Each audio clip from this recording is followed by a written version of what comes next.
नमस्कार दोस्तों। आज की कहानी है अनाथ लड़की। सेठ पुरुषोत्तम दास पूना की सरस्वती पाठशाला का मुआयना करने के बाद बाहर निकले तो एक लड़की ने दौड़कर उनका दामन पकड़ लिया। सेठ जी रुक गए और मोहब्बत से उसकी तरफ देखकर पूछा, क्या नाम है? लड़की ने जवाब दिया, रोहिणी। सेठ जी ने उसे गोद में उठा लिया और बोले, तुम्हें कुछ इनाम मिला? लड़की ने उनकी तरफ बच्चों जैसी गंभीरता से देखकर कहा, तुम चले जाते हो, मुझे रोना आता है, मुझे भी साथ लेते चलो। सेठ जी ने हंसकर कहा, मुझे बड़ी दूर जाना है, तुम कैसे चलोगी? रोहिणी ने प्यार से उनकी गर्दन में हाथ डाल दिए और बोली, जहां तुम जाओगे वहीं मैं भी चलूंगी, मैं तुम्हारी बेटी होंगी। मदरसे के अफसर ने आगे बढ़कर कहा, इसका बाप साल भर हुआ नहीं रहा, माँ कपड़े सीती है, बड़ी मुश्किल से गुजर होती है। सेठ जी के स्वभाव में करुणा बहुत थी। यह सुनकर उनकी आंखें भर आई। उसी भोली प्रार्थना में वह दर्द था जो पत्थर से दिल को पिघला सकता है। बेकसी और यतीमी को इससे ज्यादा दर्दनाक ढंग से जाहिर करना नामुमकिन था।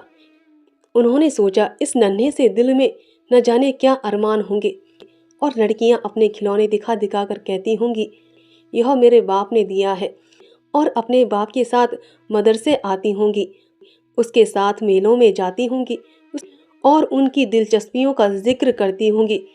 यह सब बातें सुन सुनकर इस भोली लड़की को भी ख्वाहिश होती होगी कि मेरा बाप होता। माँ की मोहब्बत में गहराई और आत्मिकता होती है जिसे बच्चे समझ नहीं सकते। बाप की मोहब्बत में खुशी और चाव होता है जिसे बच्चे खूब समझते हैं।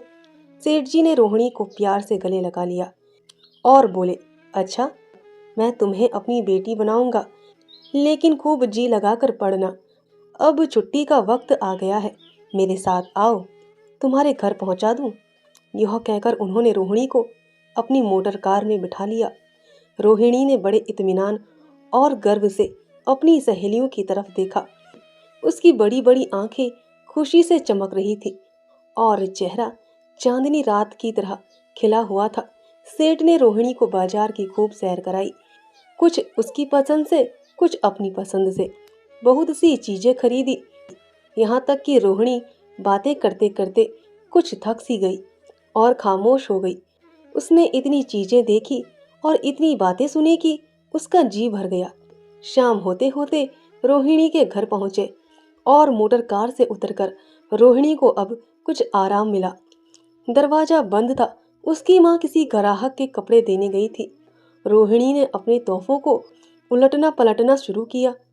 खूबसूरत रबड़ के खिलौने, चीनी की गुड़िया जरा दबाने से चूं चूं करने लगती और रोहिणी यह प्यारा संगीत सुनकर फूली ना समाती थी।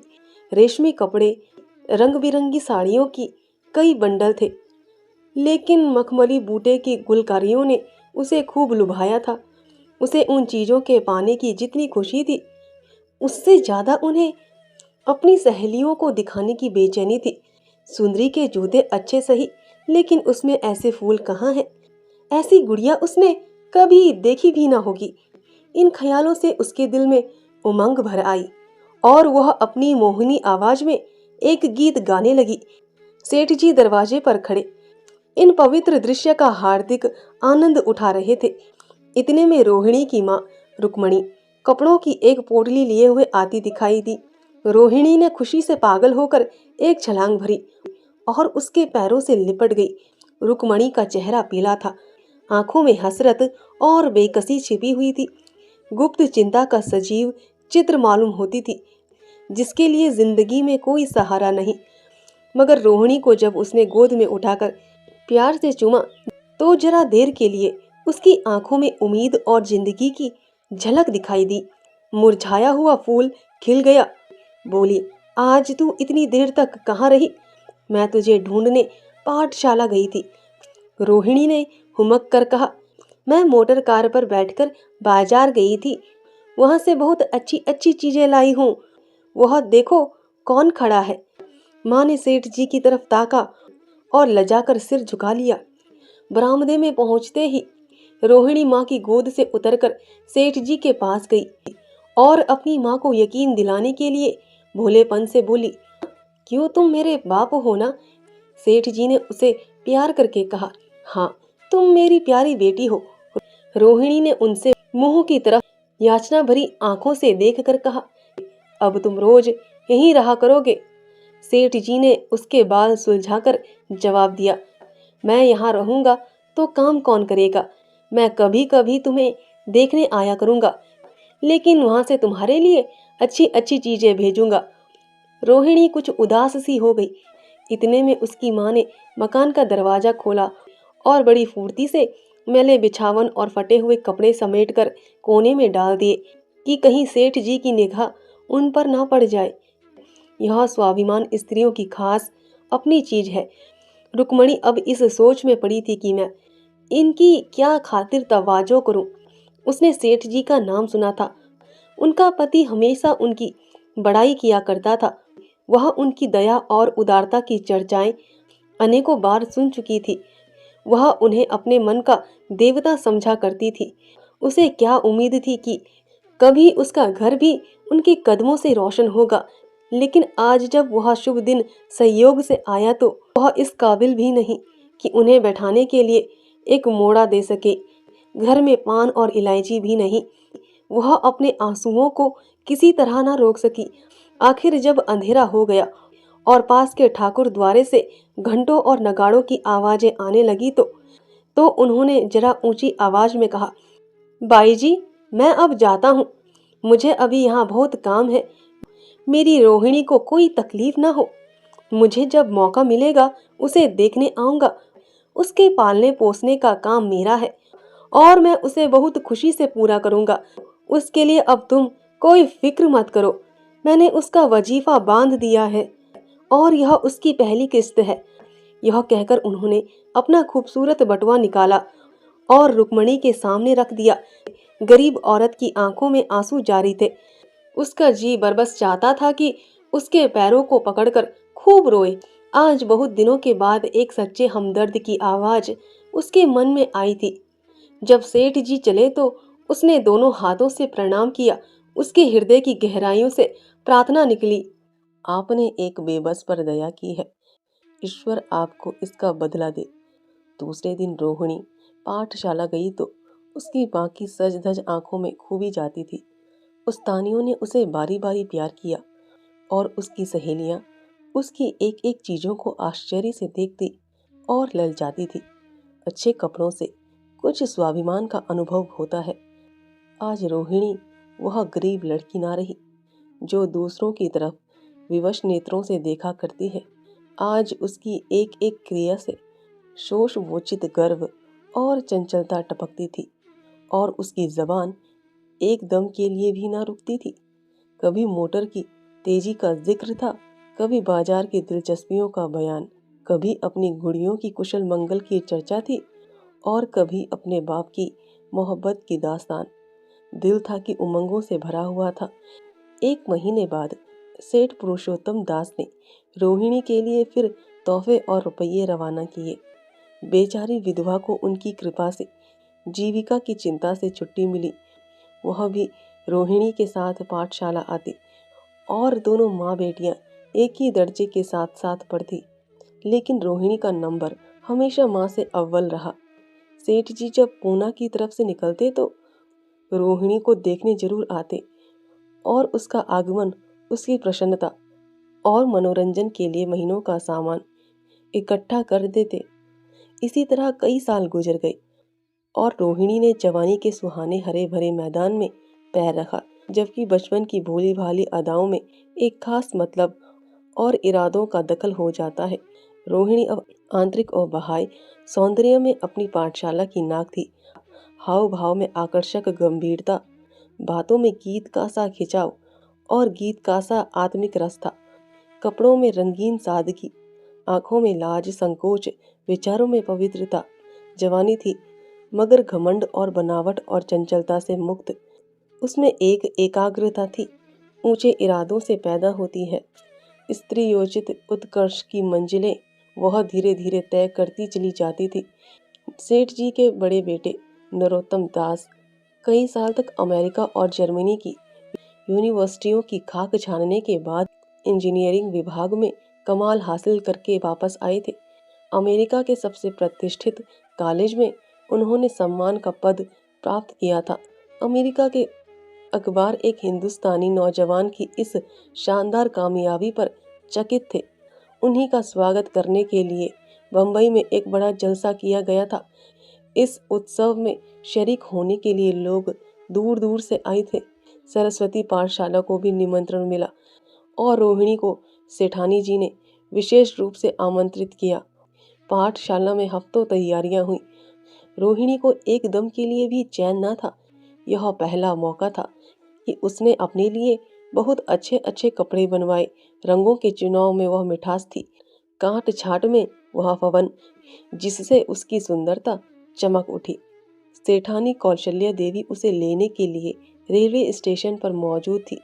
रोहिणी गाड़ी से उतरते ही उनके पैरों की तरफ झुकी, लेकिन उन्होंने उसे छाती से लगा लिया और इस तरह प्यार किया कि जैसे वह उनकी बेटी है। वह उसे बार बार देखती थी और आंखों से गर्व और प्रेम टपक पड़ता था।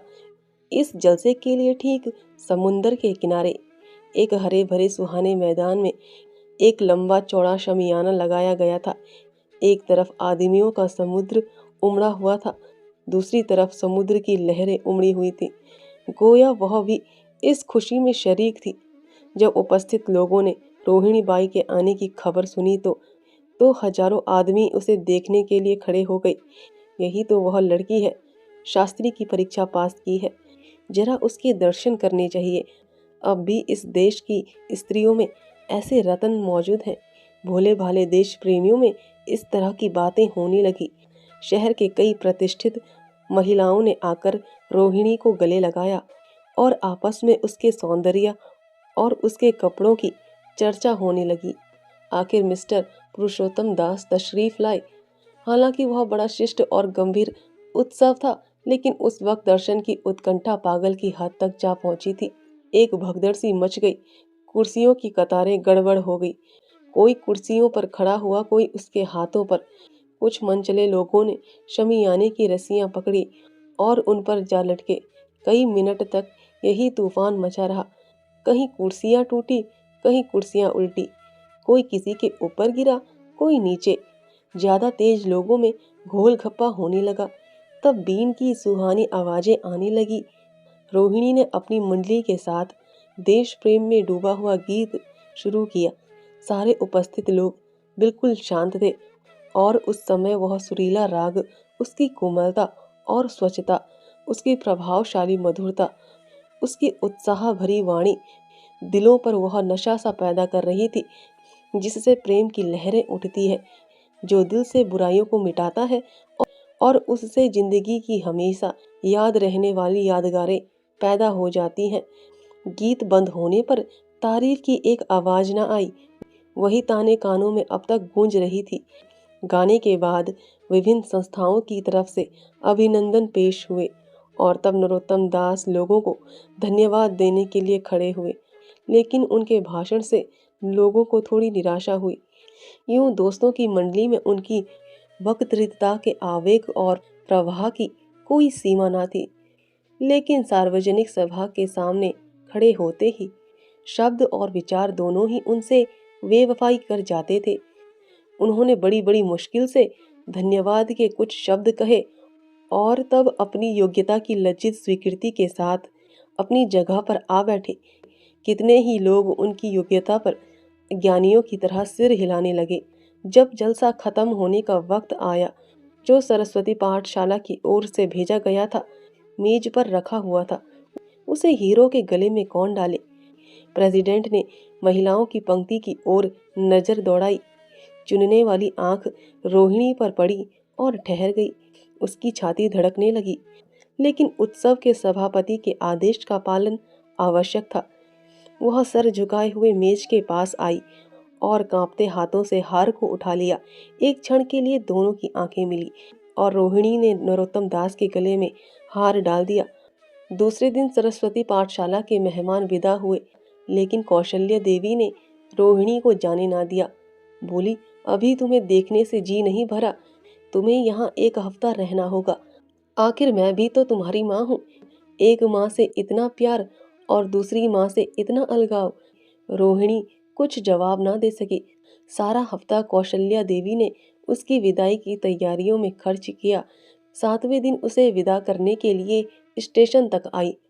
चलते वक्त उससे गले मिली और बहुत कोशिश करने पर भी आंसुओं को न रोक सकी। नरोत्तम दास भी आए थे। उनका चेहरा उदास था। कौशल्या ने उनकी तरफ सहानुभूतिपूर्ण आंखों से देखकर कहा, मुझे यह तो ख्याल ही ना रहा। रोहिणी क्या यहाँ से पूना तक अकेली जाएगी? क्या हर्ज है? तुम ही चले जाओ, शाम की गाड़ी से लौट आना। नरोत्तम दास के चेहरे पर खुशी की लहर दौड़ गई, जो इन शब्दों में ना छिप सकी।